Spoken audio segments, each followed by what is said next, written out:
নমস্কার। আজ মহাভারত পাঠ করব। সভা পর্বে চলে এসেছি।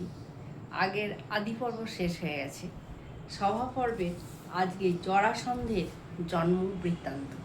এই সভা পর্বে প্রথম যখন পাণ্ডবদের অনেক কাহিনী আছে, একে একে বলা হবে, স্কিপ করে চলে যাওয়া যাবে না। আমারও মনে হচ্ছে কবে মহাভারতে যুদ্ধ হবে সেই সময়টা দেখব, কিন্তু সম্ভব নয়, কারণ অনেক জিনিস ঘটনা আছে, সেগুলো বলতেই হবে।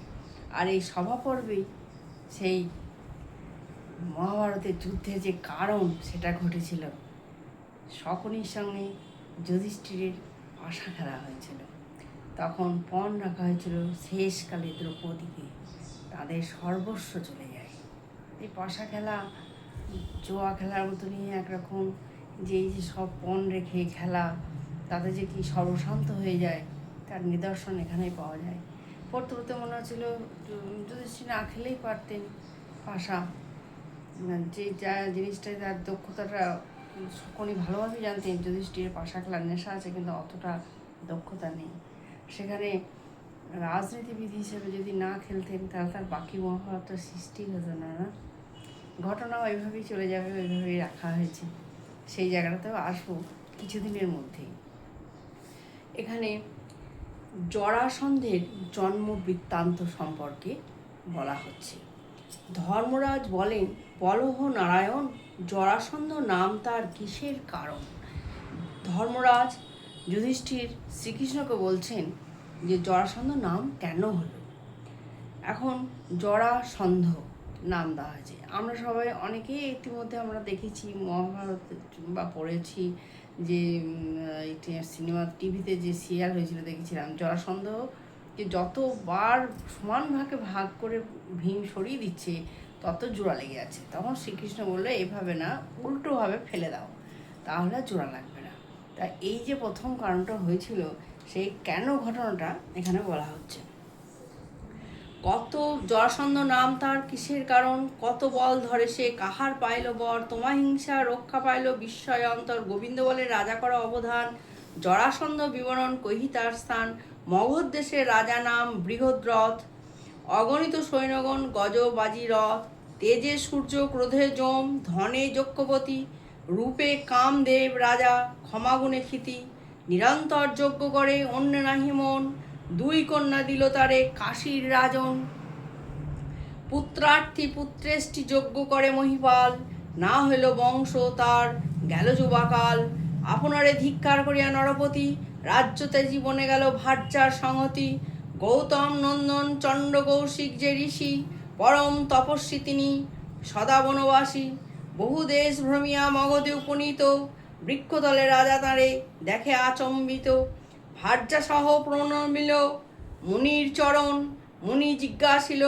রাজা কোথায় গমন, কর জোরে বলে রাজা বিনয় বচন, মম দুঃখ অবদান কর তপধন, বহু কর্ম করিলাম রাজ্যে হইয়া রাজা, সমচিত বিধানেতে পালিলাম প্রজা, ধনে জনে প্রয়োজন নাহি তপধন, সর্বশূন্য দেখি মুনি বিনা পুত্র ধন, এই হেতু রাজ্য ত্যাজি যাই বনবাস, তপস্যা করিব গিয়া লইয়া সন্ন্যাস।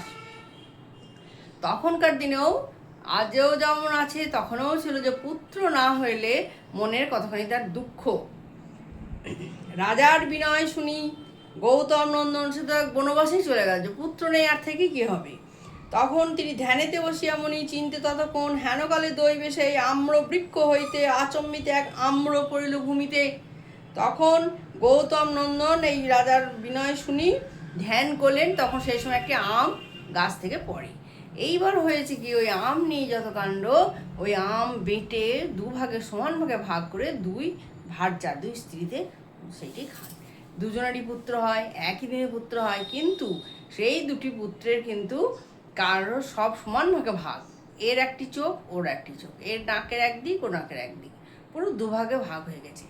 এই মতো অবস্থাতে সেখানে এক রাক্ষসী এলেন, তার হচ্ছে মানে তিনি, তার কাজ হচ্ছে সদ্যজাত শিশু হয়তো মারা গেছে বা হয়তো কেউ হয়তো ভ্রূণ নষ্ট করেছে, সেই সব কচি কচি বাচ্চাদের খাওয়া হচ্ছে তার কাজ।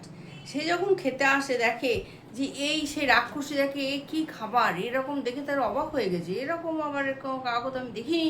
তখন হাতে যখন দুটোকে নিয়েছে, তখন কাছাকাছি দুটোকে যখন এনেছে বাচ্চা মানে শিশু দুটোকে, এরা তো ফেলে দেয় বলে এরকম বাচ্চা রাখা যাবে না, চাকরানিরা দাসীরা বলে দিলে ফেলে দেওয়া হোক। তখন সে রাক্ষসী খেতে এসে দেখছে হঠাৎ করে জোড়া লেগে গেছে, তখন অবাক হয়ে গেছে, কাছাকাছি যে এনেছে, তখন রাজার কাছে দিতে আসে।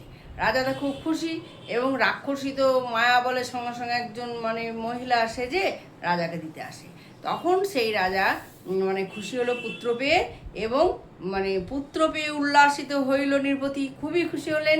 এবং তবে জিজ্ঞাসিল রাজা রাক্ষসীর প্রতি যে কি নাম, কে তুমি, কোথায় বাস, কি তোমার নাম, কার কন্যা, কার ভার্যা, কোথা তব ধাম, এত স্নেহ মাঝে প্রতি কিসের কারণে এরকম স্নেহ করছো, কি কারণে, নানা রকম বললো টললো। তারপর তো চলে গেল যখন, কিন্তু এই এই রাক্ষসী চলিল নিজ স্থান, পুত্র পেয়ে নরপতি মহাহর্ষবান, জাতকর্ম বিধিমতো করিল রাজন, অনুমান করি নাম দিল দ্বিজগণ। অনুমান করে নাম দেওয়া হলো জরাই সন্ধিত হেতু নাম জরাসন্ধ। দিনে দিনে বাড়ে যেন শুক্ল পক্ষ চন্দ্র, চন্দ্র যেভাবে বাড়ে তাই দ্বিজগণে নাম দিয়েছে কল্পনা করে অনুমান করে জরাসন্ধ। দিনে দিনে বাড়ে যেন শুক্ল পক্ষ চন্দ্র, কতদিনে বৃহদ্রথ পুত্রে রাজ্য দিয়া, ভার্যা সহ বনে গেল ব্রহ্মচারী হইয়া। তখনকার দিনে এই একটা নিয়ম খুব ভালো ছিল, ছেলে বড় হয়ে গেছে আর সেখানে থাকার দরকার নেই, ছেলের ওপর রাজ্যটা সমস্ত সমর্পণ করে বনবাসে চলে গেলেন, ব্রহ্মচারী হয়ে চলে গেলেন ভার্যা সহ। আমাদের বাড়িতে আমাদের এখন বর্তমান সময় কী হয়, বাড়িতে সব থাকে থেকে ঝামেলা অশান্তি নানা রকম হয়, তাদের কিন্তু আর সংসারে থাকার দরকার নেই। সেটাই এখন নতুনভাবে রূপ হয়েছে, অনেক সময় কেউ খারাপ অর্থে ধরেন, নেগেটিভ অর্থে বৃদ্ধাশ্রম, যে ছেলেমেয়েরা খবর নেয় না, কিন্তু আপনা থেকেই বনবাসে চলে যাওয়া ভালো। বনবাস তখন ছিল, এখন সেটা বৃদ্ধাবাস হয়েছে, কিন্তু এখন তাদের আর সংসার নিয়ে চিন্তাভাবনা করার দরকার নেই, যা সংসারের দায়িত্ব দিয়ে দেওয়া হলো। এবার তা এখানেও সে আগেকার দিনেও ঠিক তাই আছে, কতদিনে বৃহদ্রথ পুত্র রাজ্য দিয়া, ভার্যা সহ বনে গেল ব্রহ্মচারী হইয়া। যখন তার আর বয়স নেই, ফালতু ফালতু সংসারে আর মাথা ঘামে কী হবে, সংসারে অশান্তি করিবা কী হবে, আর তাদেরকে তাদের ক্ষতি মানে তাদের মানে মান অভিমান হয়, এই আমাকে দেখলো না, আমাকে এটা করলো না, ওটা করলো না, বা কাজ করতে হয়, অনেক সময় দায়িত্ব নিতে হয় অনেক, তাদের উপর দায়িত্ব ছেড়ে দিয়ে বনবাসে চলে যায় ভালো। বনবাসের মতন এখন যদি কিছু থাকে এখানে চলে যায় ভালো। এই যে আমরা মহাভারতে এটাই সেটা পাচ্ছি। ভার্যা সহ বনে গেল ব্রহ্মচারী হইয়া, জরাসন্ধ রাজা হইল বলে মহাবল, নিজ ভুজ পরাক্রমে শাসে ভূমণ্ডল, দুই সেনাপতি হংস ডিম্বক তাহার। দুটো সেনাপতি, একজনের নাম হংস, একজনের নাম ডিম্বক, সর্বত্র বিজয়ী অস্ত্রে অভেদ আকার। তিনজন মহাবীর অজেয় সংসারে, চতুর্থ জামাতা কংস মহাবল ধরে। এই জরাসন্ধের জন্মবৃত্তান্ত এই যে বলা হলো। তারপরে দিন আমরা বলবো ভীম আর অর্জুনকে লয়ে শ্রীকৃষ্ণের গিরিব্রজে প্রবেশ। এরপর নানান রকম আছে, সব একে একে বলা হবে। জরাসন্ধের সহিত ভীমের যুদ্ধ, সেটা একদিন বলা হবে। এখন জরাসন্ধের জন্মটা বলা হলো, যে কি কারণে যখন ভীম যখন কিছুতেই মারতে পারবে না, শ্রীকৃষ্ণ ইশারা করে বললেন যে উল্টোভাবে ফেলতে, যেন তারা আর জোড়া না লাগে, সেটাও বলা হবে। অর্জুনের দিগ্বিজয় যাত্রা একে একে হবে। তারপরে দুর্যোধন ওদের যখন হস্তিনাপুরে আসবে, সেখানে সেই স্ফটিকের মতন সেই বিভিন্ন রকমের সাজা মণিমুক্ত দেখে হিংসা হবে। তারপর সেই স্ফটিককে দেখে জল ভাববে, দিয়ে হাঁটুর ওপর মানে পরিধান বস্ত্র তুললে ভাবে জ্বলতো, কিন্তু সেটা যে কাঁচের মতন স্ফটিকের মতন, এইসব দেখে হিংসায় জ্বলে পড়ে যাবে। তখন তার ভেতরে যে হিংসা হয়, তখন সকলে বলে আচ্ছা ঠিক আছে, এইবার প্ল্যান করা হবে পাশা খেলা। যাই হোক, আজ এই পর্যন্ত, এখানেই থাক, ভালো থাকবেন সকলে।